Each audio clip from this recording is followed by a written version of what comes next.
मध्यकालीन अर्थव्यवस्था में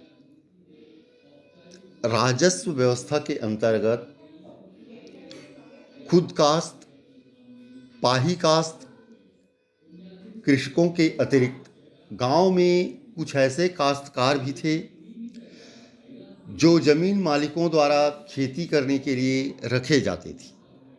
यह अधिकतर उस हालत में होता था जब किसी व्यक्ति के पास जमीन इतनी अधिक होती थी कि वह स्वयं उस पर खेती न कर सके।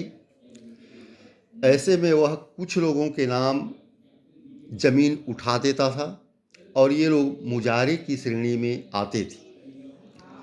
इस तरह के उदाहरणों में भूमि का स्वामित्व भूस्वामी तथा मुजारे के बीच विभाजित हो जाता था, किंतु राज्य को भूमि का लगान अदा करने का दायित्व भूस्वामी का ही होता था।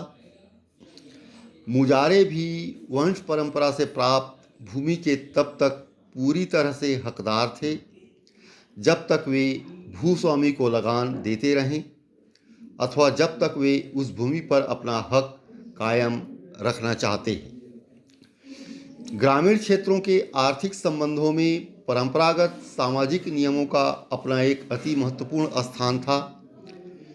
इस प्रकार विभिन्न हितों के निर्वाह के चतुवर्ण आश्रम, धर्म और व्यक्ति विशेष के सामाजिक स्तर की महत्ता विशेष महत्व रखती थी। एक काश्तकार को रियायती अर्थात विशेष लाभ प्राप्त व्यक्ति करार देने में उसकी जाति व सामाजिक रुतबे का ध्यान रखा जाता था। कर लागू करने में उच्च जाति के व्यक्तियों को विशेष रियायत दी जाती थी। इसी प्रकार दूसरों के घरों में काम करने वाली खिदमती रियाया के लिए साधारणतया समाज की निम्न जातियों के लोग ही लिए जाते थे। उस समय एक ऐसी प्रथा सी बन गई थी कि उच्च जातियां स्वयं अपने हाथ से खेती नहीं करती थीं।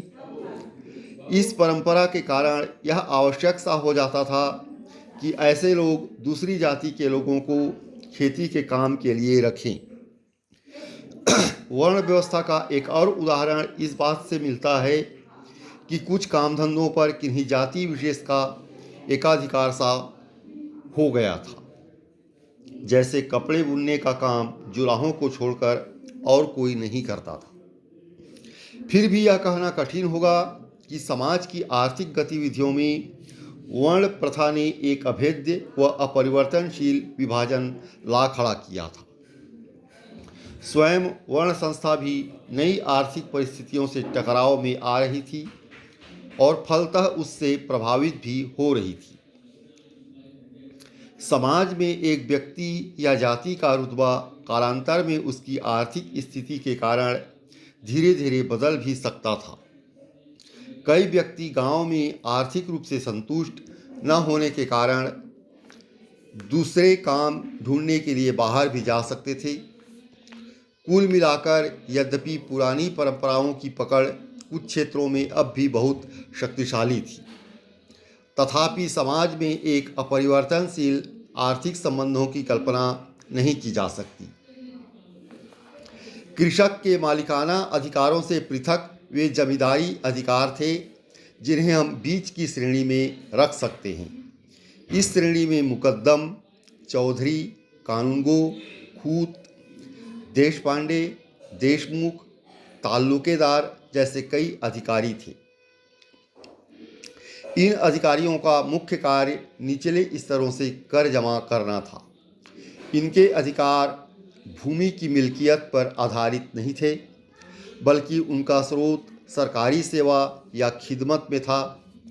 अपने काम के बदले में इन्हें या तो नानकार और बंध जैसी करमुक्त जमीनें दी जाती थीं या फिर विशेष रियायतें।